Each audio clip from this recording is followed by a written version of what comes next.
Nah, saudara, pada pagi yang berbahagia ini senantiasa saya mau mengupas hakikat makna keikhlasan. Karena kategori definisi atau pengertian atau takrif daripada keikhlasan, yaitu mukhlisin, keikhlasan, ada secara istilah, ada juga secara syara, dan ada juga secara hakikat. Nah, ini yang perlu kita ingat. Ikhlas ini ada yang mengartikan dia ikhlas secara istilah, ada juga yang mengartikan ikhlas ini secara syara, dan ada juga yang mengartikan ikhlas ini secara hakikat. Itu tergantung kepada keimanan seseorang dalam melakukan perbuatan-perbuatan di dunia yang fana ini. Kenapa saya berkata macam itu? Kenapa saya berkata seperti itu?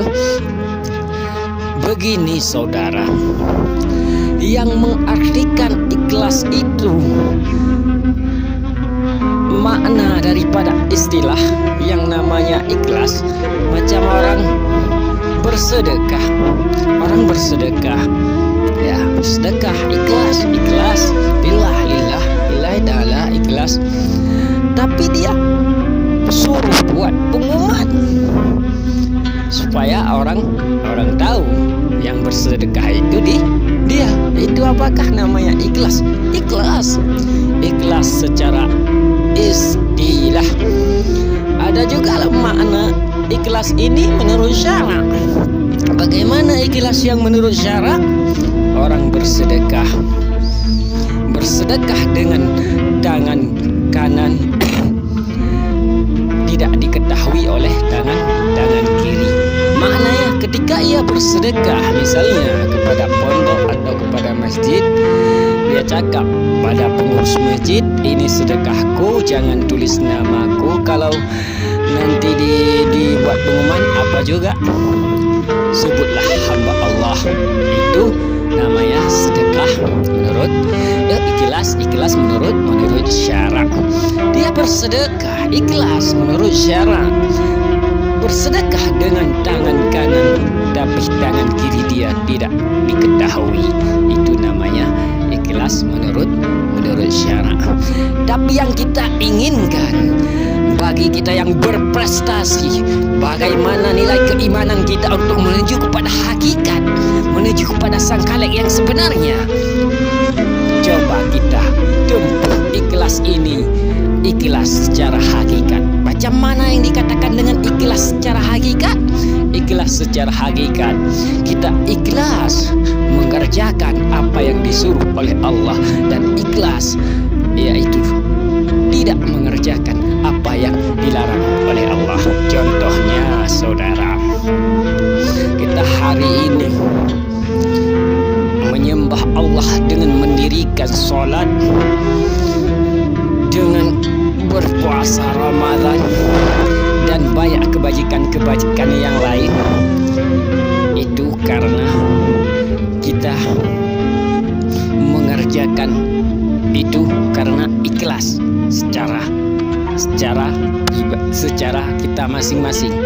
Coba kita prediksi diri kita udah sampai ikhlas apa yang sudah sampai kita pada hari ini. Ini menurut keimanan kita masing-masing. Kenapa saya kata menurut keimanan kita masing-masing? Kita boleh prediksi secara ilmiah atau secara ilmu yang kita ketahui tingkat manakah keikhlasan yang kita miliki hari ini dengan Allah. Kenapa saya berkata begitu? Karena pada zaman dahulu, dikala Nabi dulu, ada seorang sahabat yang begitu taat kepada Allah. yang tidak pernah melakukan perbuatan walau perbuatan yang dilanggar oleh Allah, walau perbuatan itu sepele, dan dia tetap melakukan perbuatan hasanah walau itu sebiji darah. Ketika dia mati, ketika dia pulang ke rahmatullah, malaikat bertanya kepada dia, "Hai anak muda, bangunlah engkau. Kau hari ini mendapat kenikmatan, yaitu masuk dalam syurga." Pemuda ini dengan lantang berdiri, dia bertanya kepada malaikat, "Ya malaikat, dikarenakan apa, disebabkan oleh apa aku disuruh Allah masuk dalam syurga?" Nah, dia bertanya kepada malaikat. Malaikat begitu berinding bulunya. Malaikat menjawab, "Karena kau taat dalam dunia, kau yang rajin ibadat, kau rajin puasa, rajin sembahyang, bahkan kau tidak pernah mengerjakan perbuatan yang dilaknat oleh Allah, perbuatan yang dimurka oleh Allah, perbuatan yang dilarang oleh Allah. Bukankah begitu?" Nah, malaikat bertanya balik. Anak muda ini tersenyum. Dengan bibirnya yang berseri dia berkata pada malaikat, "Ya malaikat, jikalau karena sembahyangku, jikalau karena ibadatku, jikalau karena puasaku, jikalau karena kebaikanku aku dimasukkan dalam surga, aku tidak mau masuk malaikat. Aku tak nak masuk ya malaikat." Malaikat ini berdiri. Lalu malaikat ini berpikir, mengadu kepada Allah, "Ya Allah, aneh sekali ini hambamu pada hari ini." "Kenapa ya malaikat?" tanya Allah. "Aku suruh dia masuk dalam surga. Dia cakap, dia berkata, dia bilang, aku tidak mau masuk surga gara-gara amal ibadahku. Itulah hambaku ya malaikat. Sungguh luar biasa. Coba kau pergi tanya kembali dengan apa juga dan apa juga tujuan dia. Coba jelaskan." Sehingga malaikat ini kembali bertanya pada anak muda tersebut, "Ya anak muda, kenapa juga kau dalam dunia begitu rajin mengerjakan ibadah-ibadah yang disuruh oleh Allah, begitu kau memaksakan diri, menahan hawa nafsu dan menahan semua keburukan, kau tidak pernah kau lakukan?" "Ya malaikat, aku mengerjakan perbuatan yang disuruh oleh Allah dan tidak mengerjakan perbuatan yang dilarang oleh Allah karena ta'abbud, menjunjung tinggi perintah Allah selaku aku hamba. Apa yang disuruh aku akan berbuat, dan apa yang dilarang aku melaksanakan, aku tidak melaksanakannya." Lalu malaikat juga bingung. Lalu menghadap Allah malaikat. "Ya malaikat," kata Allah, "itulah hambaku. Dia mengerjakan perbuatan karena ta'abbud kepadaku, menjunjung tinggi perintahku. Dan hari ini dia masuk surga. Memang masuk surga kita bukan dengan amal kebajikan kita. Karena kalau kita beli surga dengan amal kebajikan kita, sungguh tak mampu. Yang namun kita masuk surga dengan keridaan Allah. Dengan keridaan, untuk mencapai keridaan Allah, kerjakan apa yang disuruh Allah dan tidak mengerjakan apa yang dilarang Allah. Itulah yang dinamakan ikhlas secara hakikat. Maknanya ikhlas mengerjakan apa yang disuruh oleh Allah dan ikhlas menahankan tidak mengerjakan apa yang dilarang oleh Allah. Maknanya apa? Makna ikhlas tidak mengharap, makna ikhlas secara hakikat tidak mengharap pamrih, tidak mengharap upah. Jangan kau mengharap surga dikala engkau sujud kepada Allah.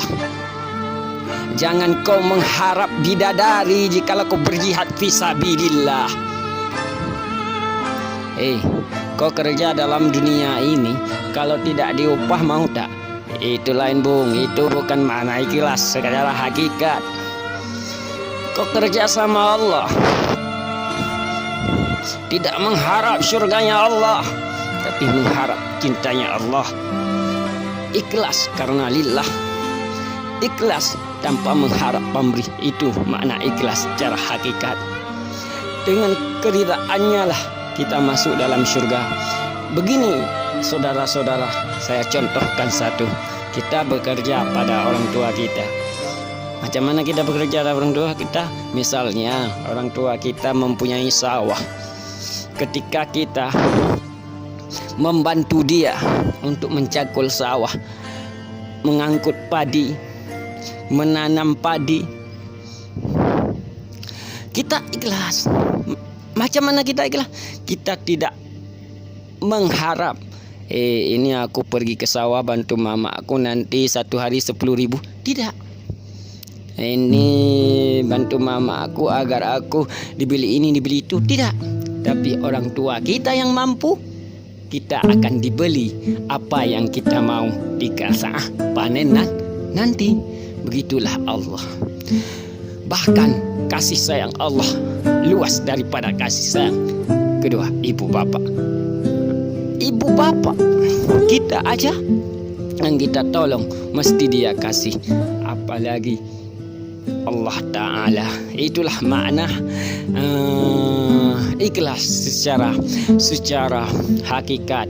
Moga-moga kita pada hari ini kita prediksi diri kita, kita ajari diri kita dengan keimanan kita, setingkat mana keikhlasan kita dengan Allah pada hari ini.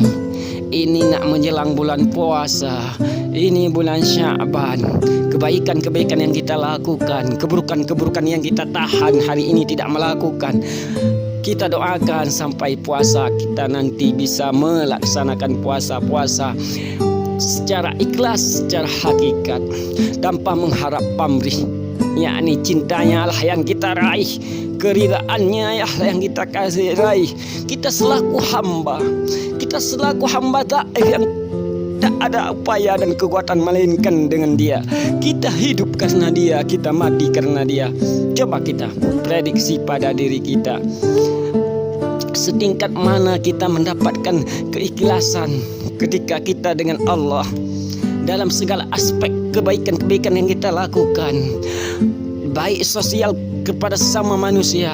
Ada kala amalan-amalan yang hablum minallah, yang kita berhubungan sama dengan Allah, apalagi amalan-amalan yang hablum minan nas, amalan-amalan yang kita berhubungan dengan sama manusia. Nah, saudara-saudara, pada pagi yang berbahagia ini dapat kita ambil kesimpulan, benahi iman kita. Yang pertama, setingkat mana iman kita kepada Allah pada hari ini. Kita prediksi, sama-sama memprediksi diri, dan kita terus belajar mengkaji ilmu Islam. Dan ikuti terus YouTube Andi Aceh, supaya kita akan kupas video-video yang lebih menarik lagi ke depannya. Dan jangan lupa rujuk kepada guru-guru kita yang ada di pondok-pondok atau ada di daerah-daerah, apa yang kalian dengar daripada YouTube Andi Aceh ini. Untuk apa? Untuk kita sama-sama membagi ilmu dan sama-sama menegur jika ada yang salah. Yang namun kita sama-sama membagi manfaat pada pagi hari ini, dan sama-sama memprediksi diri kita setingkat mana keikhlasan kita dengan Allah pada hari ini, dan bagaimana kita mengartikan ikhlas secara istilah, secara syara atau secara hakikat. Wabillahi taufiq wal hidayah. Wassalamualaikum warahmatullahi wabarakatuh.